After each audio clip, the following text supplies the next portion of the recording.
Assalamualaikum. In this lecture, we will discuss our topic, which is basically the physiology of lungs. In the physiology of lungs, the first we discuss in this lecture is the functional anatomy of respiratory tract, in which we discuss basically the basic structure of lungs, what are the basic functions of lungs, and other than respiratory functions, what are the functions other than respiration which are performed by the lungs? And after that, we will discuss the blood supply of the lungs.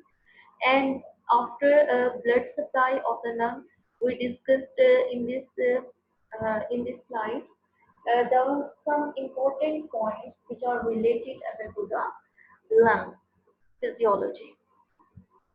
So first is the structure of lung. The respiratory tract is basically the anatomical structure through which air moves in and out. It includes nose, pharynx, larynx, trachea, bronchi, and lung. So if we discuss the respiratory tract, so respiratory tract is basically composed of nose, pharynx, larynx, trachea, bronchi, and lung. These are the structures which form the anatomical structure of respiratory tract. What is pleura?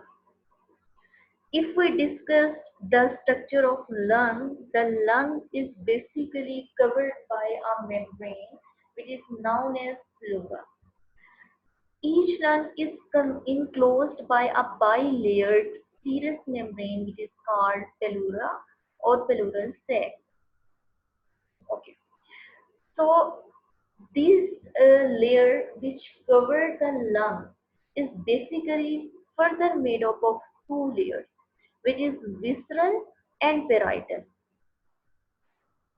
Between these two layers, there is a cavity or a space which is known as pleural cavity.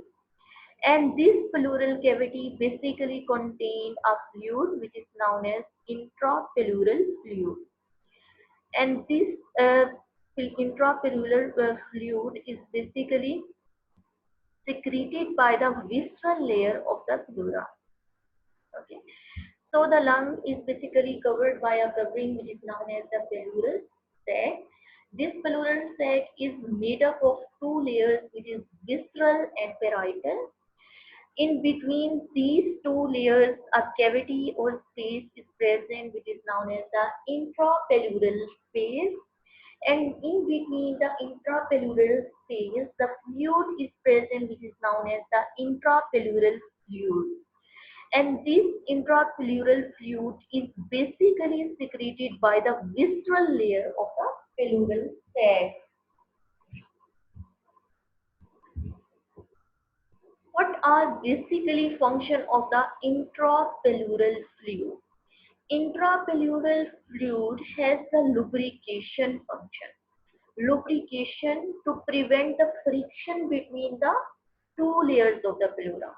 It also involves a negative pressure, which is known as the intrapleural pressure. Intrapleural pressure is basically a negative pressure. A negative pressure, why we call this the negative pressure?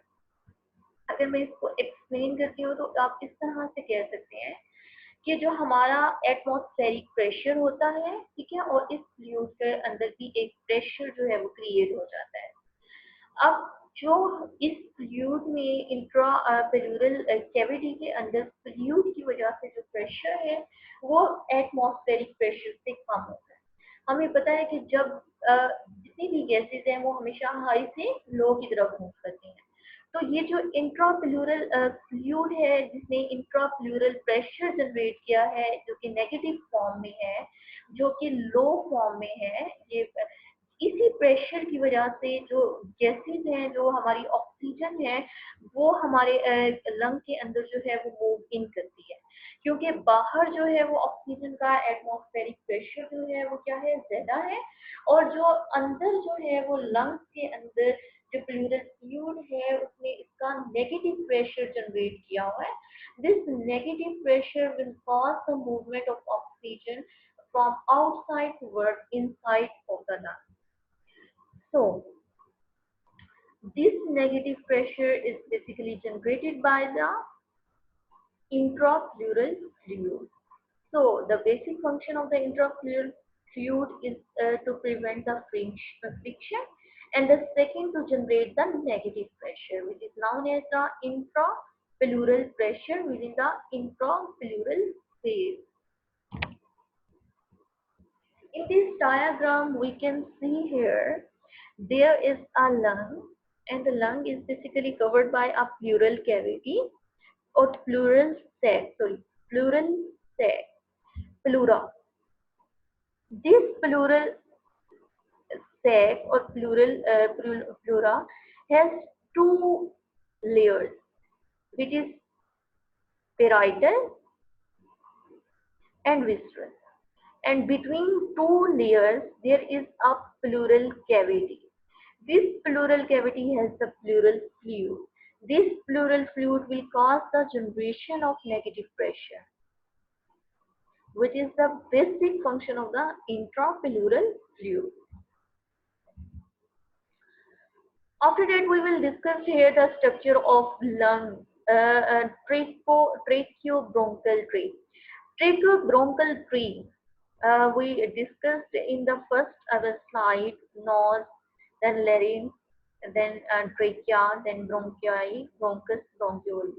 We will discuss here the structure which is continuous, like trachea, bronchi, bronchioles, then terminal bronchioles, and then terminal bronchioles is converted into the respiratory bronchioles, and the respiratory bronchioles will open into the alveolar sac. So the trachea and the bronchi are together called tracheobronchial tree. Trachea को और bronchi को जब हम together मतलब इकट्ठी जो है वो उसको हम काउंट करते हैं तो वो हमारा क्या होता है, ट्रेकियोब्रोंकल ट्री होता है. First of all, the trachea bifurcates into two main or primary bronchi, which is called the right and the left bronchi. हमारे दो लंग्स हैं, जब ये ट्रेकिया जो है वो बाइफरकेट करता है तो वो प्राइमरी ब्रोंकाई बनाता है. ये प्राइमरी ब्रोंकाई जो है वो लेफ्ट और राइट लैंग के अंदर क्या करेंगे, एंटर करेंगे. Each primary bronchus enter the lung and divide into the secondary bronchi. अब जब ये ब्रोंकाई से जब ट्रेकिया ने बाइफरकेट किया, दो जो है वो प्राइमरी ब्रोंकाई बनाए, ठीक है, two main or primary bronchi will form. Then after that the primary bronchus, अब हम इसको ब्रोंकाई नहीं कहेंगे, जब वो अब हम इसको जब ब्रोंकाई जो है वो एंटर करता है लंग के अंदर तो वो ब्रोंकस होता है. अब जब ये ब्रोंकस जो है वो एंटर करेगा लंग के अंदर तो वो सेकेंडरी जो है वो ब्रोंकाई बनाएगा. अब ये सेकेंडरी ब्रोंकाई जो है ये फर्दर डिवाइड करके टर्शरी ब्रोंकाई बनाएंगे. अब ये टर्शरी ब्रोंकाई जो है वो हमारे राइट लंग के अंदर और लेफ्ट लंग के अंदर डिफरेंट है. राइट लंग के अंदर हमारे पास 10 tertiary bronchi will present, while in the left lung there is 8 tertiary bronchi are present. Then these tertiary bronchi further divided several times by reduction in the length and diameter, and then these tertiary bronchi will form bronchioles. Then these bronchioles, when reach in the diameter of 1 mm or less, they form the terminal bronchiole. This terminal bronchiole, when reach toward the diameter of 0.5 mm, then these terminal bronchioles is known as the respiratory bronchiole. So in this slide, we discussed here the tracheobronchial tree. What is the tracheobronchial tree? When the trachea enters into the lung, it is divided into the primary bronchi.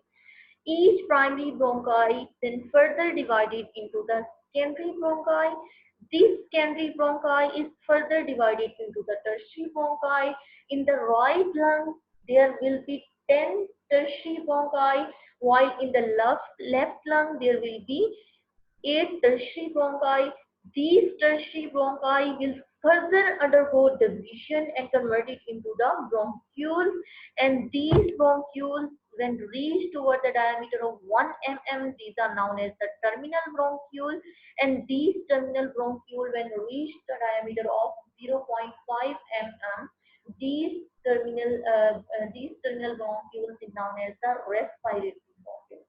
तो हमने एक division देखी है कि trachea जो है वो किस तरह से ब्रोंक्यूल के अंदर जो है वो उसकी डिवाइड होके एक ब्रोंक्यूल के लेवल पे पहुंचता है ब्रोंक्यूल। जब ये ब्रोंक्यूल के लेवल पे पहुंच जाता है तो ये ब्रोंक्यूल जो है वो एंटर करते हैं इनटू द एंड करते हैं एल्व्यूलर सैक के अंदर। एल्व्यूलर सैक जो है वो बेसिकली एल्व्यूलाई से बनी होती है। हम इसको नेक्स्ट स्लाइड के अंदर जो है वो डिस्कस करते हैं। Here is the tracheobronchial tree, there is trachea, right trachea, left trachea, the left primary bronchus. The left primary bronchus is converted into the two secondary bronchus, and then each secondary bronchus is further divided into 3 bronchi, tertiary bronchi. Okay, 1, 2, and 3. So we discussed in the left lung, there are 8 tertiary bronchi. So, in the left lung, there will be 8 tertiary bronchi. Then these bronchi, tertiary bronchi, will further divide it and reduce in diameter and length and form the terminal bronchioles. And these terminal bronchioles, when reach toward the diameter of 0.5 mm, these tertiary terminal bronchioles will form the respiratory bronchioles, and these respiratory bronchioles will end into the alveolar sac. So,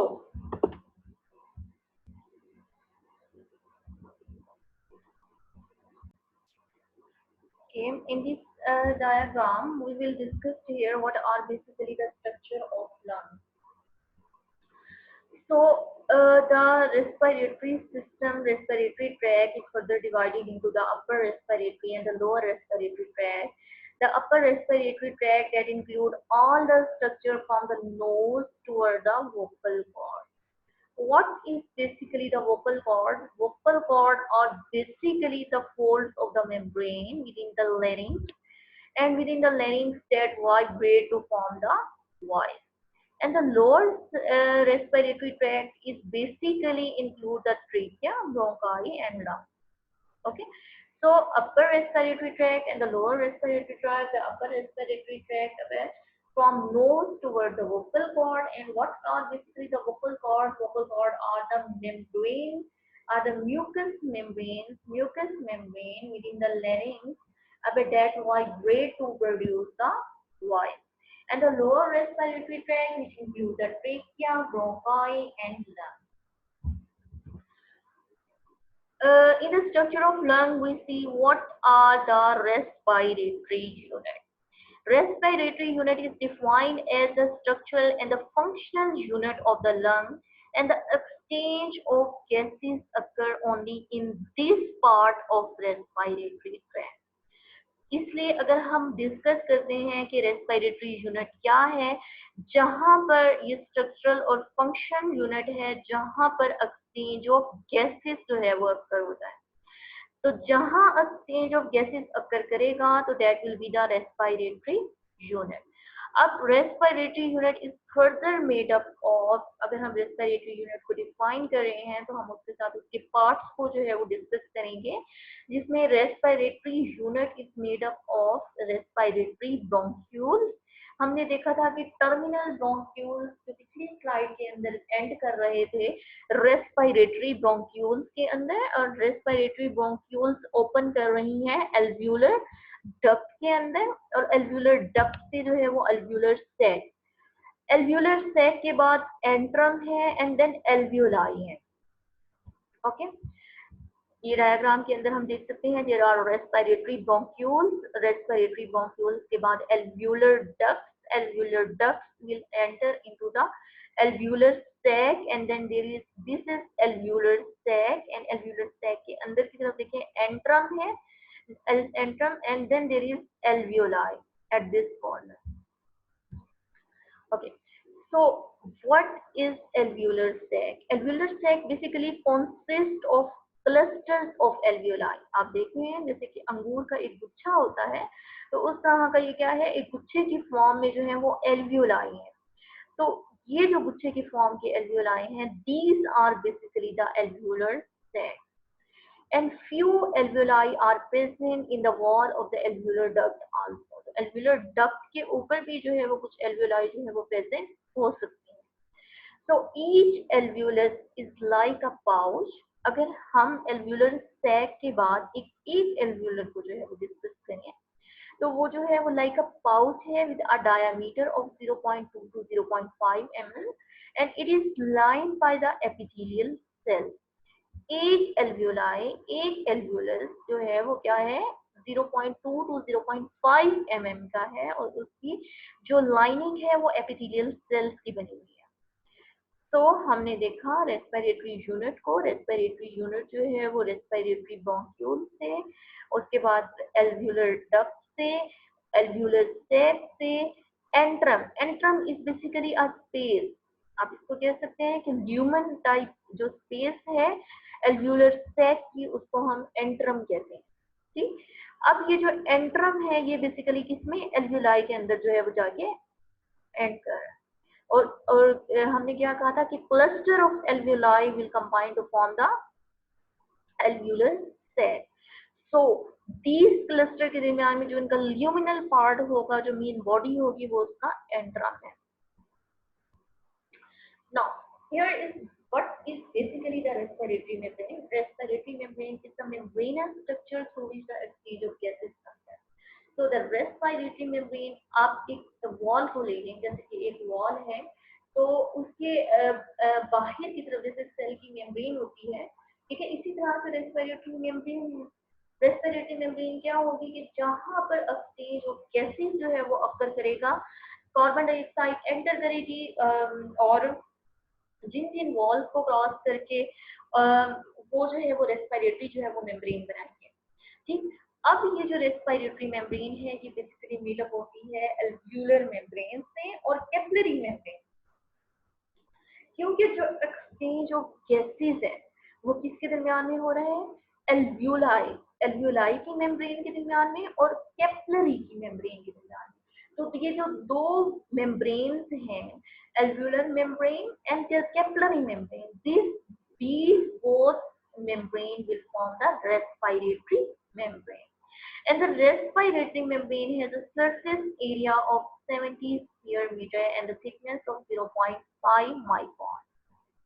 Okay, so what is the respiratory membrane? Respiratory membrane is a structure through which the exchange of gases will occur, and the respiratory membrane is basically made up of the alveolar membrane and the capillary membrane. क्योंकि जो exchange of gases है वो alveolar membrane, जो capillary है, जो carbon dioxide है उसमें cross करना है कैपिलरी को और उसके बाद उसने एल्वेलाई की मेम्ब्रेन को क्रॉस करना है. तो ये दोनों मेम्ब्रेन जो हैं वो both membrane combined to form the respiratory membrane and their thickness is 0.5 micron. What are basically the function of lung? The function of lung other than the respiration is given in this slide, that is olfaction. सूंघना जिसे हम कहते हैं. Olfactory receptor basically present in the mucous membrane of the nostril are responsible for olfactory sensation. जो हमारे सूंघने की हिस्स है उसकी क्या है कि जितने भी रिसेप्टर हैं वो म्यूकस मेम्ब्रेन ऑफ नॉस्ट्रिल के अंदर जो है वो प्रेजेंट है, जो कि ऑल्फैक्शन का रोल प्ले कर रहे हैं. और हमने यही बात डिस्कस की थी कि रेस्पिरेटरी जो हमारा है anatomy of the respiratory structure है जिसको हमने नोज से लेके लंग तक बताया था, उसमें जो अदर देन रेस्पिरेशन रोल है इन रेस्पिरेटरी ऑर्गन्स का, इन रेस्पिरेटरी ट्रैक का, वो कौन कौन से हो सकते हैं। उससे फर्स्ट है ऑल्फैक्शन, सेकंड है वोकलाइजेशन। जैसे कि हमें पता है कि लैरिंक्स के अंदर म्यूकस मेम्ब्रेन के फोल्ड्स प्रेजेंट थे, जिनकी वाइब्रेशन से क्या हो रहा था, आवाज, वॉइस प्रोड्यूस हो रही थी। ठीक है, तो larynx form the speech apparatus. However, larynx alone plays major role in the process of vocalization. Okay. The third function is the prevention of the dust particle, and these prevention of dust particle is basically contained by the filtration action of air which is present in the nasal mucous membrane. The fourth function of a non-respiratory function of a respiratory tract is the defense function. Defense function of the lung are performed by the lung on defenses. Lung on defences mean कि जो lung की epithelium होती है, वो lung की epithelium भी जो है वो डिफरेंट टाइप के जो है वो एंजाइम, डिफरेंट टाइप के जो है वो मॉलिक्यूल जो है वो सीक्रेट कर रही होती है, जो कि डिफेंसिव फंक्शन जो है वो रोल प्ले कर रहे होते हैं। And the various type of cells in the mucous membrane lining in the alveoli. अब जो mucous membrane है alveoli की, जो alveoli था, जो हमारा मेन यूनिट था alveoli, alveoli के अंदर mucous membrane के ऊपर डिफरेंट टाइप के सेल्स होते हैं, तो वो डिफेंस की फंक्शन को परफॉर्म कर रहे होते हैं। अब वो फंक्शन कौन कौन से सेल्स हैं, ल्यूकोसाइट्स हैं। ल्यूकोसाइट बेसिकली कहाँ से आ रहे होते हैं, हमारे ब्लड, क्योंकि ब्लड की कैपिलरीज हैं at a minor level, at a small level there will be the exchange of cell, there will be exchange of gases, so there is the leukocyte, the leukocyte which are basically made up of the neutrophils and the lymphocytes. Leukocyte are the white blood cell, and the white blood cells will contain the neutrophils and the lymphocyte, and the neutrophil will cause the killing of bacteria by phagocytosis, and the lymphocyte will produce the immunity. So जो हमारा white blood cells है वो neutrophils और lymphocyte से मिलकर बना है। जो न्यूट्रोफिल्स हैं वो तो हमें पता है कि फोरन से अटैक करके क्या करते हैं, फैगोसाइटोसिस का फंक्शन करते हैं, इंगल्फिंग का फंक्शन करते हैं और बैक्टीरिया को इंगल्फ कर देते हैं। जो लिम्फोसाइट है वो बेसिकली क्या करते हैं, इम्यूनिटी प्रोड्यूस करते हैं।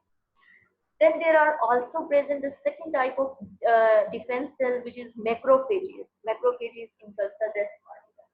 Then there is the mast cell. Mast cell जो है वो हाइपर सेंसिटिविटी रिएक्शन करेंगे, वो हिस्टामीन, सीरोटोनिन को जो है वो सीक्रेट करेंगे, हेपेरिन को सीक्रेट करेंगे, वहां पे एनाफाइलेक्टिक एलर्जिक रिएक्शन जो है वो शो करेंगे। तो जो ये एलर्जी का रिएक्शन है, ये भी बेसिकली क्या है, हमारा डिफेंसिव मैकेनिज्म है कि हमारी बॉडी ने किसी वायरस को, किसी बैक्टीरिया को, किसी फॉरेन मटेरियल को डिटेक्ट करके फौरन से एलर्जिक रिएक्शन को क्या किया है, शो किया है। हमारे डिफेंस को वहां पे क्या किया है, डिफरेंट टाइप के एंजाइम, डिफरेंट टाइप के हार्मोन, डिफरेंट टाइप के हार्मोन तो नहीं कहेंगे, एंजाइम जो है वो सीक्रेट किए हैं, जो कि हेपेरिन, हिस्टामीन और सीरोटोनिन के फॉर्म में है, और इन्होंने क्या किया है, हाइपर सेंसिटिविटी रिएक्शन किया है। तो ये जो मास्ट सेल है ये भी अपना जो है वो रोल प्ले कर रही है। इसके बाद हमारे पास नेचुरल किलर सेल है। These natural killer cells basically destroy the virus and the viral infected or damaged cells. Then there will be the dendritic cell. Dendritic cell will cause basically the function as the antigen presenting cell. Antigen presenting cell that mean के ये antigens को क्या करेंगे, present करवाएंगे, उनको जो है वो फ्रंट लाइन पे लेके आएंगे ताकि हमारे जो इम्यून सेल्स हैं, जो हमारे डिफेंसिव सेल्स हैं, वो उनसे लड़ सके। So here we discussed here the defense mechanism of lung. Then there is the water balance. Respiratory tract play an important role in the water loss mechanism. जैसे जैसे हम एक्सपायर्ड एयर कर रहे होते हैं तो बॉडी में से कुछ वाटर भी जो है वो लॉस हो रहा होता है through expiration. Water also evaporate through the expired air. ठीक है, तो इसमें क्या है कि मेंटेनेंस ऑफ वाटर बैलेंस हो रही है हमारी बॉडी के अंदर through the evaporation of water with the expired air. इसके अलावा हमारी बॉडी की रेगुलेशन ऑफ बॉडी टेम्परेचर को भी कर रहा है कि during expiration along with water heat is also lost from the body. तो क्या होता है कि वाटर के साथ साथ हीट भी लॉस्ट हो रही है और हमारी बॉडी का टेम्परेचर जो है वो रेगुलेट हो रहा है।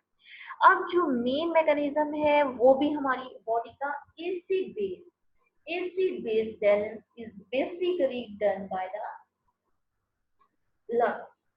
How this acid base mechanism is done, basically हमें पता है कि carbon dioxide is produced during the various metabolic reactions in the tissues of the body. When it enters the blood, carbon dioxide combine with water to form the carbonic acid. So, carbon dioxide is produced in the cells, in the tissues of the body. When it enters in the blood, the carbon dioxide is converted into the carbonic acid when it combined with water. So carbonic acid is unstable. Carbonic acid is break down into the hydrogen and bicarbonate ion. ठीक है। अब हुआ क्या है कि carbon dioxide जो cell के अंदर प्रोड्यूस हो रही थी मेटाबॉलिक रिएक्शन से, वो जब ब्लड के अंदर आती है तो वो ब्लड में कार्बन डाइऑक्साइड वाटर के साथ कंबाइन करती है। जब कार्बन डाइऑक्साइड वाटर के साथ कंबाइन करती है तो कार्बोनिक एसिड बनता है। ये कार्बोनिक एसिड जो है वो ब्लड के अंदर क्या होता है, अनस्टेबल होता है। तो ये हाइड्रोजन आयन और बाइकार्बोनेट आयन में जो है वो कन्वर्ट हो जाता है। अब ये हाइड्रोजन और कार्बोनाइड आयन जब लंग के, अब वो तो फंक्शन हो रहे हैं ब्लड में कन्वर्ट हो गए ना, ब्लड में किस तरह से कार्बन डाइऑक्साइड जो है वो लंग तक पहुंचा है। अब ये जब कार्बन डाइऑक्साइड बाइकार्बोनेट आयन और हाइड्रोजन आयन लंग में पहुंचते हैं तो ये दोबारा से कन्वर्ट होते हैं कार्बोनिक एसिड में और कार्बन डाइऑक्साइड में और वाटर में। ठीक है, so entire reaction is reversed in the lung when the carbon dioxide is removed from blood into the alveoli of the lung. अब कार्बन डाइऑक्साइड जैसे ही प्रोड्यूस होती है, ये वोलेटाइल गैस है, तो ये ब्लोन आउट कर जाती है वेंटिलेशन के थ्रू। ठीक, अब हमने यहाँ पे क्या देखे थे, दो प्रोसीजर्स देखे थे कि सेल के लेवल के ऊपर जो कार्बन डाइऑक्साइड प्रोड्यूस हो रही थी, वो कार्बन डाइऑक्साइड जब सेल से निकल के, टिश्यू से निकल के ब्लड के अंदर आती है तो वो वाटर के साथ फौरन रिएक्शन करके कार्बोनिक एसिड, और वो कार्बोनिक एसिड फौरन से कन्वर्ट हो जाता है हाइड्रोजन आयन और बाइकार्बोनेट आयन के अंदर, ब्लड के ही अंदर। ठीक, अब ये ब्लड मूव करता हुआ कहाँ पे पहुंचा है, लंग में।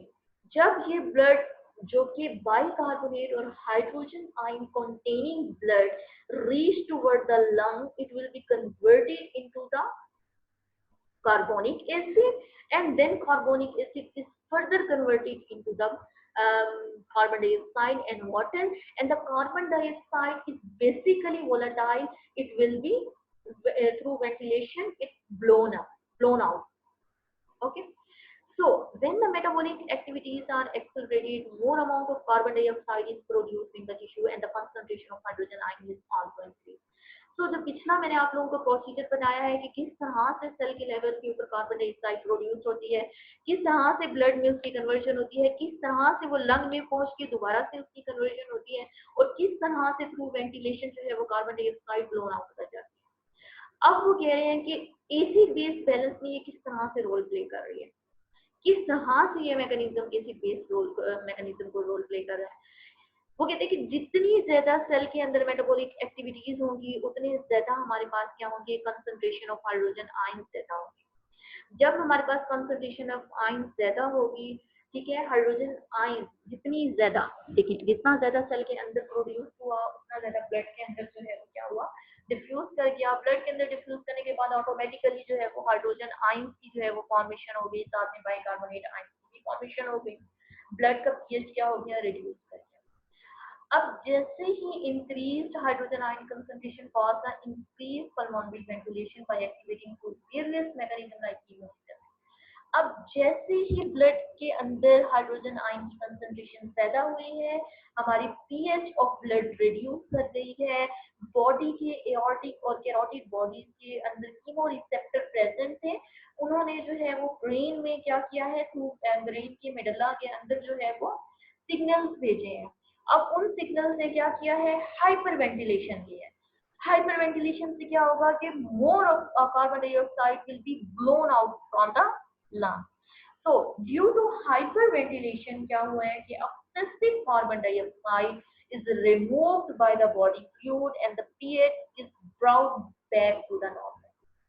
ओके, तो जैसे ही ब्लड के अंदर हाइड्रोजन आयन की कंसंट्रेशन इंक्रीज कर गई थी, पीएच का लेवल डाउन कर गया था, तो डिफरेंट कीमो रिसेप्टर प्रेजेंट थे जिन्होंने मेडुला में क्या किया है, सिग्नल दिए हैं। उन सिग्नल ने क्या किया है, हाइपर वेंटिलेशन कराई है। उस हाइपर वेंटिलेशन से क्या हुआ है कि कार्बन डाइऑक्साइड जो है वो बॉडी से, लंग्स से बाहर की तरफ मूव की है। तो जैसे ही कार्बन डाइऑक्साइड, क्योंकि हमें पता है कि जब वो लंग में पहुंचेगा ये हाइड्रोजन आयन वाला ब्लड, तो ये फौरन से carbon dioxide by carbonic acid बनाएगा और carbonic acid carbon dioxide produce करेगा। तो ये कार्बन डाइऑक्साइड जो है वो लंग से क्या कर देगी, एक्सपेल आउट करेगी।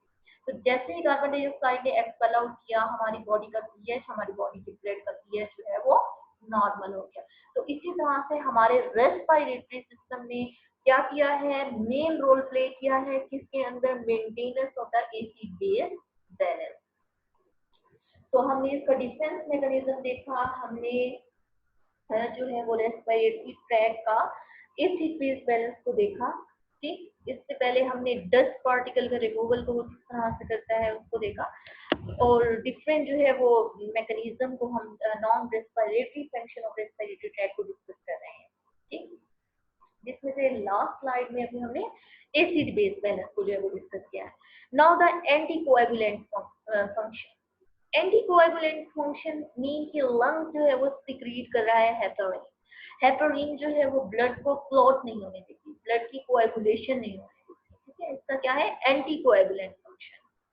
इसके अलावा हमारे पास 9 फंक्शन है, secretion of the angiotensin converting enzyme. The angiotensin converting enzyme is also secreted by the lung, and it has a main important role in the maintenance of the blood pressure of our body. How this pressure is maintained, we discuss this in the next slide. Here we have to know only that the secretion of angiotensin converting enzyme is also secreted by the lung. And this angiotensin converting enzyme has a main role in the maintenance of blood pressure. The 10th function is the synthesis of hormonal substances. These substances are the prostaglandin, acetylcholine, and serotonin. These hormonal substances also cause the maintenance of blood pressure. So the 9th function, which is basically the secretion of angiotensin, मैं आपको बताती हूँ कि angiotensin mechanism basically क्या होता है। जैसे ही हमारी बॉडी का, मैं आपको यहाँ पे बता देती हूँ, एक चीज हम डिस्कस कर लेते हैं। जैसे ही हमारी बॉडी के अंदर ब्लड प्रेशर रिड्यूस करता है, प्लाज्मा लेवल जो है वो रिड्यूस करता है, ब्लड प्रेशर हमारी बॉडी का रिड्यूस कर दिया। ठीक है, तो हमारा जो लीवर है वो बेसिकली एंजियोटेंसिनोजिन को जो है वो प्रोड्यूस करता है। जैसे ही ब्लड का प्रेशर रिड्यूस करेगा, जो किडनी है उसके जेक्स्ट्रा ग्लोमेरुलस अपरेटस से रेनन की सिक्रीशन होती है।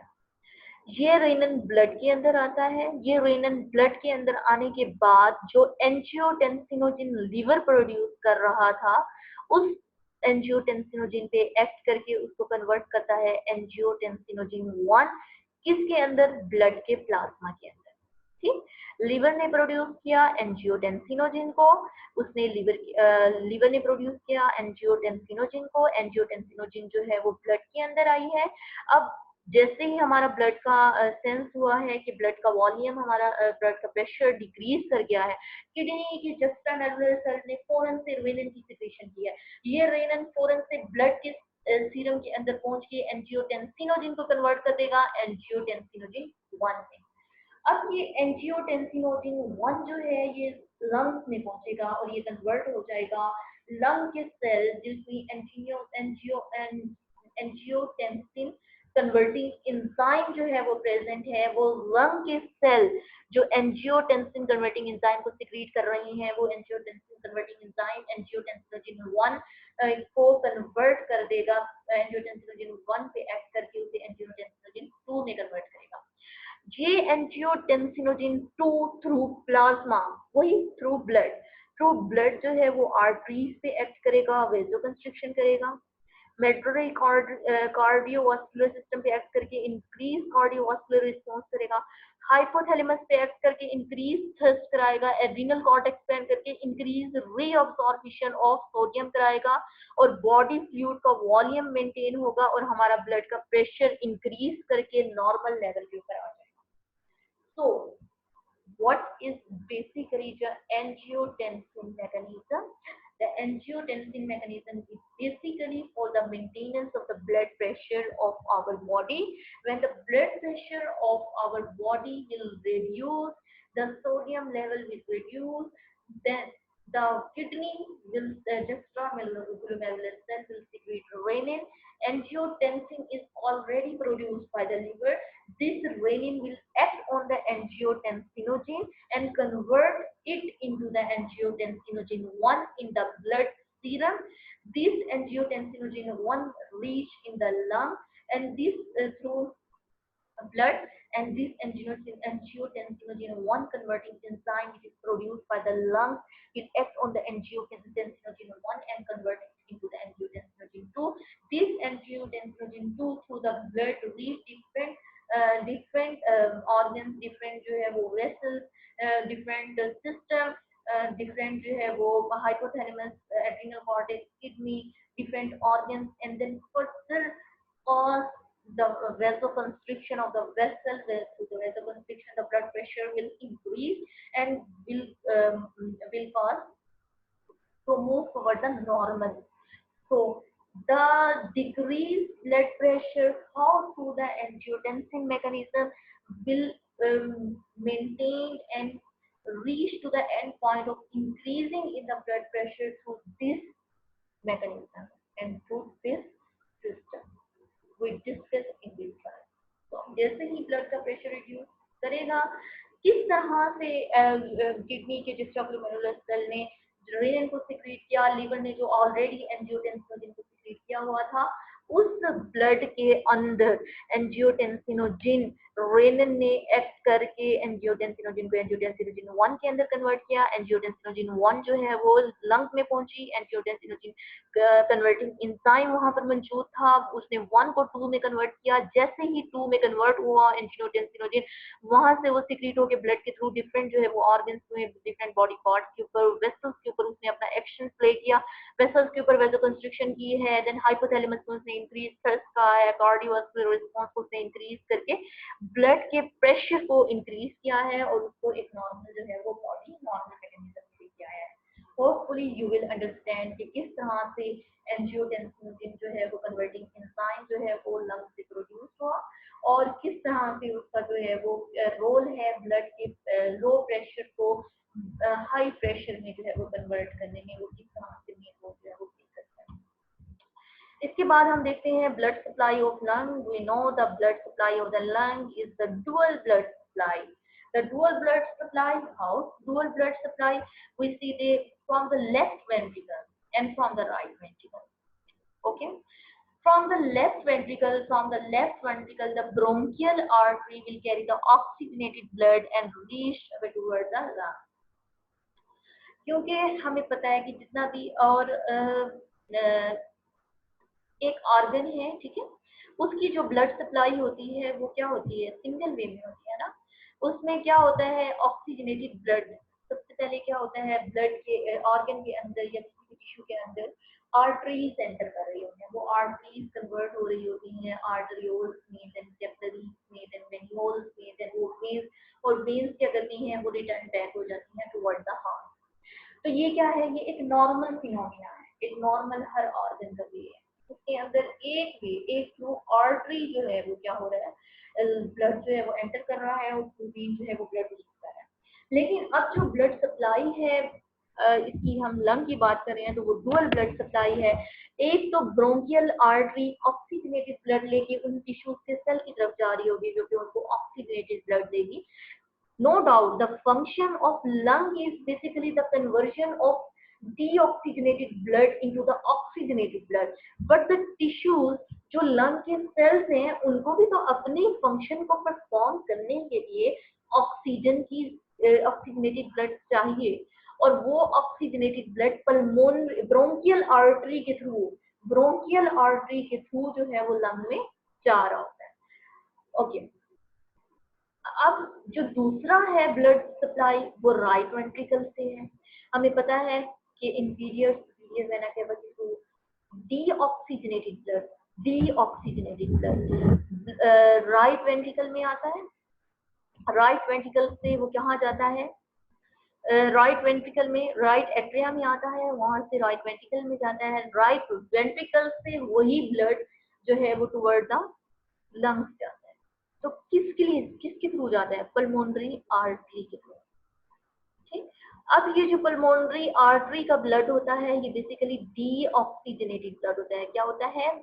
इसमें ऑक्सीजन की कंसंट्रेशन कम होती है। अब मैं कहूँ कि अगर हम ब्रोंकियल आर्टरी को हटा दें, पल्मोनरी आर्टरी भी तो ब्लड लेके जा रही है, तो क्या ये ब्लड की कंसंट्रेशन, ये ब्लड जो डी ब्लड जा रहा है that will be enough for the lung, for the nutrition of lung? No, that's not enough because the pulmonary artery takes the deoxygenated blood, उसमें ऑक्सीजन वाला ब्लड नहीं है, उसमें पूरी बॉडी का कार्बन डाइऑक्साइड वाला ब्लड है। यही कार्बन डाइऑक्साइड वाला ब्लड जब लंग्स में पहुंचेगा तो वो ऑक्सीजन में कन्वर्ट होगा और वहां से जो हमारे पास कैपिलरीज और जो वेन्स बनेंगे थ्रू द लंग से जो वेन बनती है जिसकी पल्मोनरी वेन कहते हैं, वो पल्मोनरी वेन जो है जब राइट लेफ्ट वेंट्रिकल के अंदर एंटर करती है और लेफ्ट वेंट्रिकल के अंदर ऑक्सीजनेटेड ब्लड को लेके आती है। तो बेसिक फंक्शन तो है इसका कन्वर्ट करना डीऑक्सीजनेटेड को ऑक्सीजनेटेड में, but the lung cell also need the oxygenated blood which is provided by the left ventricle through the bronchial artery, and through the bronchial artery these oxygenated blood, oxygen वाला जो blood है वो cell की tissue को क्या करता है? Nutrition करता है। अब बड़ा इंटरेस्टिंग है इसकी जो ब्लड की सप्लाई है लंग की, बहुत इंटरेस्टिंग है। अगर आपको समझ आ जाए तो बहुत मजे की है। अब इस डायग्राम में मैं कोशिश करूंगी कि आपको जो है वो अच्छे से अंडरस्टैंड हो जाए। हमें नॉर्मल वे पता है कि हार्ट के अंदर जो ब्लड की मूवमेंट होती है वो किस तरह से होती है, किस तरह से होती है? सुपीरियर वेना केवा है, इंफीरियर वेना केवा है। ये पूरी बॉडी से डीऑक्सीजनेटेड ब्लड को कहाँ पे लेके आते हैं? राइट वेंट्रिकल के अंदर। राइट वेंट्रिकल से ये ब्लड जाता है कहाँ पर? लंग्स में। जब ये ब्लड लंग्स के अंदर जाएगा, ये ब्लड था डीऑक्सीजनेटेड ब्लड, ये ब्लड था डीऑक्सीजनेटेड ब्लड, ये डीऑक्सीजनेटेड ब्लड ऑक्सीजनेटेड ब्लड में अंदर कन्वर्ट होता है और ये ऑक्सीजनेटेड ब्लड अब लेफ्ट एट्रियम में आएगा, लेफ्ट एट्रियम से लेफ्ट वेंट्रिकल में जाएगा और लेफ्ट वेंट्रिकल से पूरी बॉडी के अंदर डिस्ट्रीब्यूट हो जाएगा।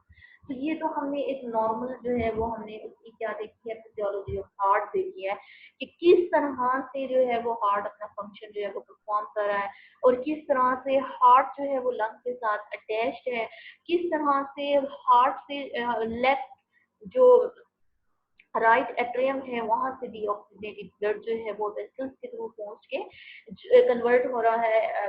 ऑक्सीजनेटेड ब्लड जो है वो डीऑक्सीजनेटेड ब्लड जो है वो लंग्स के अंदर किस तरह से जा रहा है और किस तरह through the pulmonary when, through the pulmonary artery के थ्रू जो है ये ब्लड जा रहा है और पल्मोनरी वेन के थ्रू जो है वो ब्लड क्या है? आ रहा है। पल्मोनरी वेन के थ्रू ब्लड आ रहा है हार्ट में। ओके, सो यहाँ पे थोड़ा सा एक मेन डिफरेंस है जो कि हमने एफएससी में ऑलरेडी देखा होगा कि पल्मोनरी वेन और पल्मोनरी आर्टरी में क्या डिफरेंस है to other arteries of the body और other arteries of veins. Artery की डेफिनेशन हम करते हैं कि जो ब्लड हार्ट से ऑर्गन की तरफ लेके जाती है।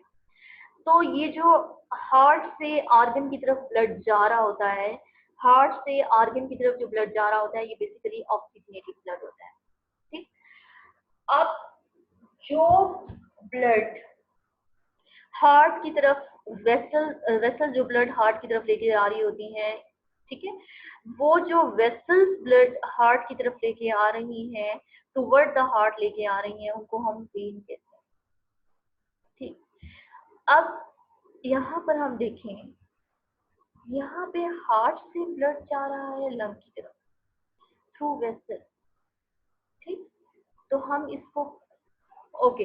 इसके अलावा हम ये भी देखते हैं कि जो हमारा पहले हमने क्या कर दिया, toward the heart when, away from the heart,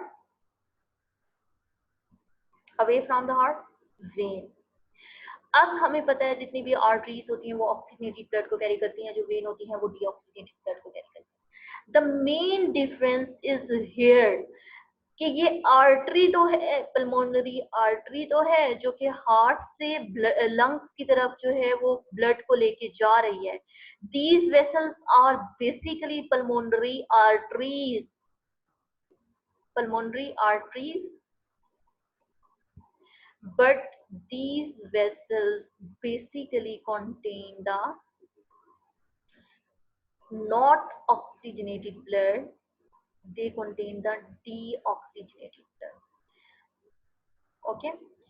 सो यहाँ पे हम देखते हैं, हमने कहा था कि जो वेसल्स ब्लड को टुवर्ड द हार्ट लेके आ रही होती हैं उन्हें हम वेन कहते हैं, जैसे कि superior vena cava, inferior vena cava, जो कि मेन जो है वो वेन। अब यहाँ पर लंग से oxygenated blood through the pulmonary vein जो है वो एंटर कर रहा होता है, क्योंकि क्या हो रहा है, ऑर्गन से ब्लड आ रहा है हार्ट की तरफ, तो हमने इसको वेन कहा है, that is pulmonary vein.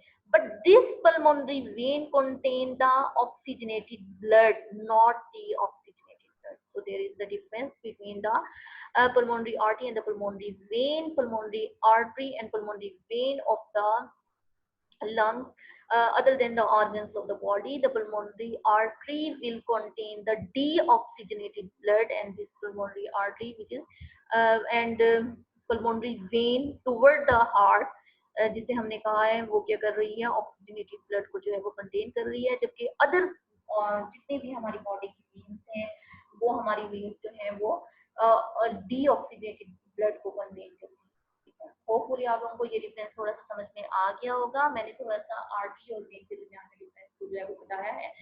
Arteries को हम डिफाइन करते हैं कि वो वेसल्स होती हैं जो ब्लड को अवे फ्रॉम द हार्ट लेके जाती होती हैं, मतलब हार्ट से दूर ऑर्गन की तरफ लेके जा रही होती हैं, वो सारी क्या होती हैं, आर्टरीज होती हैं। और जो कि ऑर्गन से ब्लड हार्ट की तरफ लेके जा रही होती हैं उन्हें हम वेन्स कहते हैं।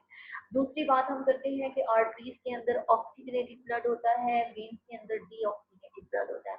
लेकिन जो पल्मोनरी आर्टरी और पल्मोनरी वेन है कि डिफरेंट ऑर्गन की वेन और आर्टरी से डिफरेंट होती है।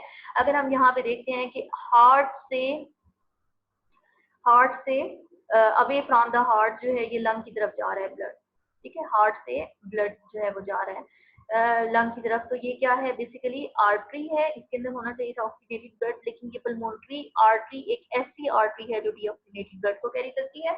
और pulmonary vein toward the heart, heart की तरफ जो ब्लड को लेके आ रही है वेसल, लेकिन ये वो वेसल्स हैं जो कि कंटेन कर रही होती हैं डीऑक्सीजनेटेड ब्लड को। होपफुली आपको ये जो डिफरेंस है पल्मोनरी आर्टरी और पल्मोनरी वेन का, अदर देन आर्टरीज और वेन से, वो आपको अच्छे से जो है वो समझ में आ गया होगा। इसके बाद हम देखते हैं राइट वेंट्रिकल पल्मोनरी आर्टरी। अब एक और बड़ी मजे की और इंटरेस्टिंग बात है, पहले तो हमने देखा कि लंग के अंदर जो है वो दो तरह की ब्लड सप्लाई है, ठीक है, ये सिंपल है, राइट वेंट्रिकल से पल्मोनरी आर्टरी से कैपिलरीज बनती है जहाँ पे ऑक्सीजन जो गैसेस होता है, देन पल्मोनरी वेन बनती है, वो लेफ्ट एट्रियम के अंदर आती है, टेकिंग जो है ऑक्सीजन। यहाँ पर एक मेन और बड़ी मजे की जो बात है वो ये है कि यहाँ पर जो एंट्रेंस है लंग्स के अंदर, ठीक है, ऑक्सीजनेट जो एंट्रेंस है, जो हमने ब्लड सप्लाई की बात की है, वो तो दो हैं। लेकिन जो ब्लड सप्लाई वापिस आ रही है, जैसे हम एक नॉर्मल उसकी बात करते हैं, एक नॉर्मल पाइप आप देखें कि जितने भी ऑर्गन्स हैं, ऑर्गन्स आप एक पाइप देखें, ठीक है, जैसे कि वो पाइप जो है वो हार्ट से जो है वो एक आप किसको सप्लाई करेंगे, उस पाइप के थ्रू किसी भी ऑर्गन को जो है वो नरिश कर रहे हैं, ठीक। अब होता क्या है कि हार्ट से जितने भी पाइप आ रहे हैं उनका एक सर्कल है, ठीक है, मतलब वो arteries, arterioles, capillaries, venules, veins and then this back to the heart. अब हमने बात की है लंग के अंदर दो तरह की ब्लड सप्लाई है, लेकिन जो ब्लड सप्लाई लीव कर रही है वो एक से कर रही है, समझ आ रही है? एंटर क्या कर रही है, दो आर्टरीज कर रही हैं, लेकिन लीव क्या कर रही है, एक वेन कर रही है। वो कैसे कर रही है उसको हम थोड़ा सा देखते हैं। बड़े मजे की, बहुत इंटरेस्टिंग, और अगर आप हमको समझ में आ जाए तो बड़े मजे की बात है कि जो पल्मोनरी आर्टरी है और ब्रोंकियल आर्टरी है, ठीक है, पल्मोनरी आर्टरी बेसिकली क्या लेके जा रही थी, डीऑक्सीजनेटेड ब्लड, और जो ब्रोंकियल आर्टरी थी वो लेके जा रही थी ऑक्सीजनेटेड ब्लड। तो सप्लाई क्या हो गई, दो, लेकिन जो लीव कर रही है वो एक कर रही है, पल्मोनरी वेन कर रही है, लंग को लीव एक कर रही है, दैट इज पल्मोनरी वेन। तो ऐसी कौन सी चीज है जो इन चीजों को अटैच कर रही है? जब ये पल्मोनरी आर्टरी और ये ब्रोंकियल आर्टरी पहुंचते हैं कैपिलरी के लेवल के ऊपर, एल्व्यूलर लेवल के ऊपर, तो ये एनास्टोमोस करती हैं।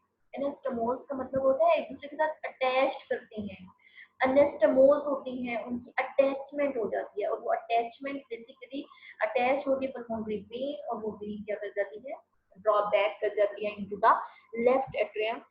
अब बात ये है कि जब दो वेसल अटैच हो रही हैं, एक के अंदर ऑक्सीडेटेड ब्लड जा रहा था, दूसरे के अंदर डीऑक्सीडेटेड ब्लड जा रहा था, जैसे ही पल्मोनरी आर्टरी का ब्लड जो है वो ऑक्सीजनेटेड में कन्वर्ट होता है, ठीक है, अब आपने अटैचमेंट की भी बात कर दी है कि दोनों जो है वो एनास्टोमोस कर जाएंगे आर्टरी, और फिर वो एक वेन के अंदर आ जाएंगे। तो दैट मीन कि पल्मोनरी आर्टरी से जो ब्लड बन रहा था कैपिलरी के लेवल के ऊपर जाके, वो ब्लड तो पल्मोनरी आर्टरी ने डीऑक्सीजनेटेड को ऑक्सीजनेटेड में कन्वर्ट कर दिया। और जो ब्रोंकियल आर्टरी है, ब्रोंकियल आर्टरी जब टिश्यू के लेवल के ऊपर, लंग्स के छोटे छोटे टिश्यूज होते हैं, छोटे छोटे सेल्स होते हैं, उन जो एल्वेलाई की एपिथेलियम के सेल्स हैं, उनको जब उसने ऑक्सीजन प्रोवाइड की है, वहां से कार्बन डाइऑक्साइड तो प्रोड्यूस हुई है। अब वो क्या हुई है, वो ब्रोंकियल वेन के थ्रू जो है वो मेन जो है वो क्या की है, पल्मोनरी वेन के अंदर ड्रेन की है। तो अब थोड़ा सा admixture of carbonated oxygenated blood हुआ है विद डीऑक्सीजनेटेड ब्लड, लेकिन ये इतना माइनर है कि जैसे कि function of whole body carbon dioxide, जितने भी ऑर्गन के कार्बन डाइऑक्साइड से वो कन्वर्ट हो रहे थे, उनका डीऑक्सीजनेटेड ब्लड ऑक्सीजन में कन्वर्ट हो रहा था। तो अगर लंग एक छोटा सा ऑर्गन है, ठीक है, अगर उसका उसके सेल की कार्बन डाइऑक्साइड वाला सेल, कार्बन डाइऑक्साइड वाला ब्लड जो है वो ऑक्सीजन वाले ब्लड के साथ मिक्स करेगा पल्मोनरी वेन के अंदर, तो वो कोई इतना मैटर नहीं करेगा। ठीक? इतने मजे की बात है ना कि किस तरह से दो आर्टरीज ने एंटर किया लंग के अंदर, लेकिन उन्होंने लीव किया एक को। एक आर्टरी के ब्लड ने जो कि डीऑक्सीजन, जैसे पल्मोनरी आर्टरी का ब्लड डीऑक्सीजेटेड था, वो एल्वुलर लेवल के ऊपर जाके ऑक्सीजनेटेड ब्लड बना, कैपिलरी के लेवल के ऊपर जाके ऑक्सीजनेटेड ब्लड बना, ऑक्सीजनेटेड ब्लड उसमें ऑक्सीजन एंटर किए, वो ऑक्सीजनेटेड ब्लड फिर वेन्यूल्स, वेन्स और पल्मोनरी वेन बनाया। अब जो ब्रोंकियल आर्टरी थी उसने भी, ब्रोंकियल आर्टरी कैपिलरी के लेवल के ऊपर जाके उसने सेल्स को ऑक्सीजन प्रोवाइड करने के बाद वो भी तो ब्रोंकियल वेन के अंदर कन्वर्ट हुई, और वो ब्रोंकियल वेन कैपिलरी के लेवल के ऊपर ही एनास्टोमोस कर जाती है पल्मोनरी कैपिलरीज के साथ, और पल्मोनरी कैपिलरीज और इन दोनों का blood toward to some extent admixed हो जाता है। तो जो ब्रोंकियल आर्टरी का कैपिलरी के लेवल के ऊपर डीऑक्सीजनेटेड वाला ब्लड था, वो पल्मोनरी वेन में ऑक्सीजनेटेड ब्लड के साथ थोड़ा सा एडमिक्स्ड होता है, लेकिन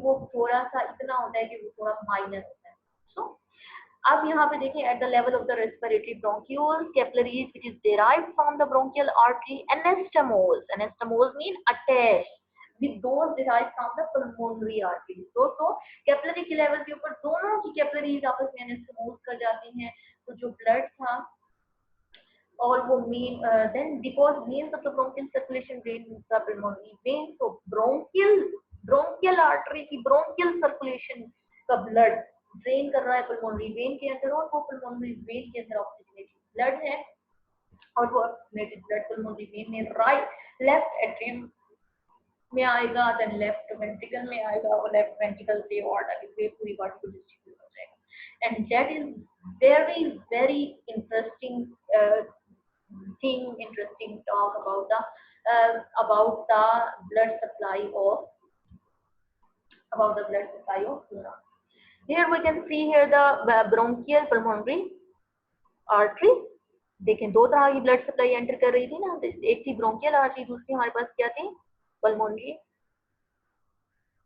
ओके, यहाँ पे इन्होंने बताई हुई है there is the branch of the pulmonary vein, ये वेन है पल्मोनरी वेन, जो कि पल्मोनरी वेन के जरिए ऑक्सीजनेटेड ब्लड को लेके जा रही है। There is the branch of the pulmonary artery, ये है पल्मोनरी आर्टरी जो कि डीऑक्सीजनेटेड ब्लड लेके आई। अब ये डीऑक्सीजनेटेड ब्लड जो है वो ऑक्सीजनेटेड ब्लड के अंदर कन्वर्ट हुआ, और थ्रू द पल्मोनरी आर्टरी जो है, थ्रू द पल्मोनरी वेन जो है, ये क्या करेगा, ड्रेन कर देगा इनटू द हार्ट। इसके अंदर हम देखते हैं थोड़ा सा किस तरह से जो है यहाँ पे अगर हम देखते हैं कितना मजे की डायग्राम है, कि अगर आप इस डायग्राम को समझें तो ये बहुत मजे की डायग्राम है। कि देखिए इसके अंदर हमने कहा था पल्मोनरी आर्टरी एंटर कर रही होती है, जो कैपिलरीज लंग के सेल्स होते हैं उनको क्या करती है, ऑक्सीजन प्रोवाइड करती है, और यहाँ पे पल्मोनरी वेन भी एंटर कर रही है। पल्मोनरी वेन जो है वो एंटर कर रही है क्योंकि इनने कैपिलरीज के लेवल के ऊपर जाके, एल्वियोलर के लेवल के ऊपर जाके ऑक्सीजन को, ये फंक्शन है लंग का, जैसे किडनी का फंक्शन है यूरिन की फॉर्मेशन करना, तो लंग का फंक्शन है रेस्पिरेटरी फंक्शन परफॉर्म करना, डीऑक्सीजनेटेड ब्लड को ऑक्सीजन में कन्वर्ट करना। वो ऑक्सीजन फिर इन्हीं वेसल्स के थ्रू पल्मोनरी वेन के थ्रू क्या होती है, पल्मोनरी वेन के थ्रू क्या होती है, राइट एट्रियम में, राइट वेंट्रिकल, लेफ्ट एट्रियम में, लेफ्ट वेंट्रिकल में, और फिर through the left ventricle distribute हो जाती है थ्रू आउट द बॉडी। अब ये तो ये हमने इसको देखा। अब आप ये देखिए कि जैसे ये आर्टरी जो है वो एंटर कर रही थी, ये आर्टरी है, दैट इज पल्मोनरी आर्टरी। अब ये देखिए पल्मोनरी आर्टरी जैसे ये क्या होगी, वेसल्स बनी, ठीक है। अब यहाँ पे आप देखिए ये ट्राइमेटर्नल ब्रोंक्यूल्स के लेवल के ऊपर जाके ये जो पल्मोनरी आर्टरी जिसके अंदर ऑक्सीजनेटेड ब्लड, वैसे लंग का फंक्शन है डीऑक्सीजनेटेड ब्लड को ऑक्सीजनेशन में कन्वर्ट करना। तो अगर आप इसकी मेन देखें तो यहाँ पे क्या है, डीऑक्सीजनेटेड ब्लड वाली पल्मोनरी आर्टरी जो है वो लंग के अंदर एंटर कर रही है। यहाँ पर जो है ये ब्रोंकियल आर्टरी भी एंटर कर रही है। ब्रोंकियल आर्टरी क्या थी, जो कि लेफ्ट एट्रियम से जा रही थी, और जो पल्मोनरी आर्टरी थी वो राइट एट्रियम से जा रही थी, राइट एट्रियम से, राइट वेंट्रिकल से जा रही थी, और जो पल्मोनरी ब्रोंकियल आर्टरी थी वो लेफ्ट वेंट्रिकल से जा रही थी, ऑक्सीजनेटेड ब्लड लंग की तरफ लेके जा रही थी। अब ये जो ऑक्सीजनेटेड ब्लड है, ये देखिए आपके कैपिलरीज के लेवल के ऊपर किस तरह से वेन्यूज और वेन्स बना। अब आप यहाँ पर देखिए यही वेन्स वाला ब्लड एनास्टोमोस कर गया है कैपिलरी के साथ, और ये कैपिलरी के साथ एनास्टोमोस करने के बाद ये किसके साथ, आप देखिए ये बहुत माइनर कार्बन डाइऑक्साइड वाला ब्लड है, कि देखिए इसके कलर में कोई चेंज ही नहीं आया, ठीक है। तो किस तरह से दो वेसल्स ने लंग के अंदर, किस तरह से दो तरह की ब्लड सप्लाई ने किस तरह से एंटर किया है लंग के लंग में, और किस तरह से इन दो आर्टरीज ने कैपिलरीज के लेवल के ऊपर आपस में जो है वो कैपिलरीज ने एनास्टोमोस किया है, और किस तरह से हर आर्टरी की जो एंड प्रोडक्ट था, जैसे कि पल्मोनरी आर्टरी का एंड प्रोडक्ट एंड में लेके जा रही थी यानी ऑक्सीजनेटेड ब्लड को, और पल्मोनरी ब्रोंकियल आर्टरी जो कि ब्रोंकियल कैपिलरीज बना के ब्रोंकियल उसने छोटी टर्मिनल वेन बनाई, और वो ब्रोंकियल टर्मिनल वेन एनास्टोमोस कर गई है पल्मोनरी आर्टरी के साथ, और ये पल्मोनरी वेन के साथ, सॉरी पल्मोनरी वेन के साथ जो है एनास्टोमोस कर गई है। तो किस तरह से ये ब्लू स्मॉल ब्लड जो है वो बिल्कुल इतना माइनर है कि उसने जो है ये इस पल्मोनरी वेन के ब्लड को बिल्कुल इफेक्ट नहीं किया, और ये बिल्कुल जो है वो back toward the left ventricle और टुवर्ड द बॉडी जो है वो डिस्ट्रीब्यूट हो जाएगा। तो किस तरह से दो वेसल्स ने लंग के अंदर एंटर किया, और through one vessel, through one pulmonary vein उसने लंग को जो है वो लीव किया, बहुत इंटरेस्टिंग, बहुत मजे की जो है वो बात थी जिसको हमने यहाँ पे डिस्कस किया है। उसके बाद हम कुछ थोड़े से पॉइंट्स को डिस्कस कर लेते हैं कि the average RBC spend 0.75 second in the pulmonary capillary. ये पल्मोनरी कैपिलरीज के अंदर जो आरबीसी है जिसने 0.75 सेकेंड के लिए जो है वो स्टे करना है, ऑक्सीजन को कैरी करना है, कार्बन डाइऑक्साइड को सिक्रीट करना है, ठीक है, and through at least 3 alveoli. So lungs carries 300 million alveoli and two lungs carries 280 billion highly anastomosing capillaries. So these two lungs carry 3 million alveoli and 280 billion highly anastomosing capillaries. Okay. So one thing is here is effect of diminished alveolar oxygen on local alveolar blood flow. एक चीज यहाँ पर बड़ी मजे की और interesting है कि अगर कभी अल्वियोलाई के लेवल के ऊपर ऑक्सीजन की डेफिशिएंसी हो जाती है, तो अगर बाकी सेल्स के अंदर डेफिशिएंसी होती है तो वहाँ पे वेसोडाइलेशन होती है, लेकिन अगर इस लेवल पे होती है, लंग के लेवल पे होती है डेफिशिएंसी ऑक्सीजन की, जिसे हम हाइपोक्सिया भी कहते हैं, तो वहाँ पे क्या होता है, हाइपोक्सिया होने की वजह से वेसोडाइलेशन नहीं होगी, वेसोकंस्ट्रिक्शन होगी, and this vasoconstriction will cause increase in the resistance.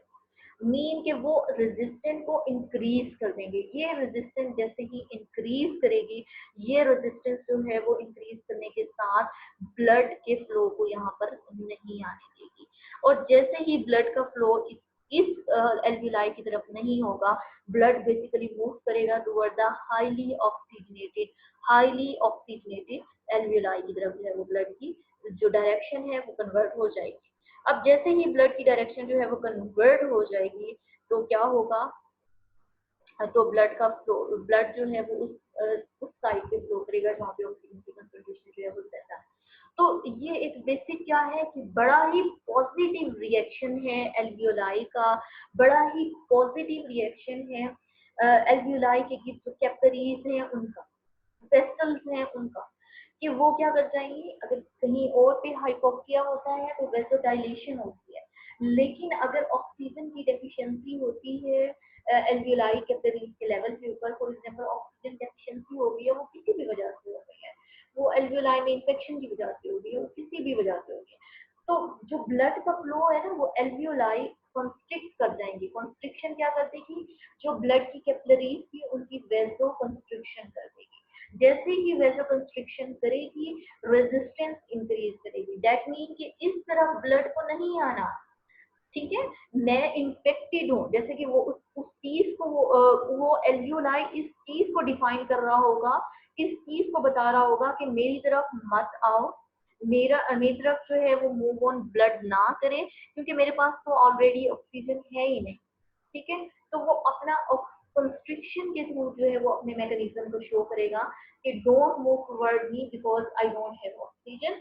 सो जब उसके पास ऑक्सीजन, उस एल्वियोलाई के पास ऑक्सीजन नहीं है, तो वो वेसो कंस्ट्रिक्शन के थ्रू रेजिस्टेंस को इंक्रीज करेगा, ब्लड उस तरफ मूव नहीं करेगा, और जैसे ही ब्लड उस तरफ मूव नहीं करेगा तो दैट मीन कि ब्लड जो है वो ऐसे एल्वियोलाई की तरफ मूव कर जाएगा जहां पर ऑक्सीजन ज्यादा होगी, वहां पर हाइपोक्सिक इन्वायरमेंट नहीं होगा, ऑक्सीजन की डेफिशिएंसी नहीं होगी, तो जैसे ही ब्लड जो है वो ऐसे एल्वियोलाई की तरफ मूव करेगा, तो ब्लड जो है वो हाईली ऑक्सीजनेटेड होकर बैक टुवर्ड द हार्ट जाएगा, और toward the heart this oxygenated blood will be distributed through all the body.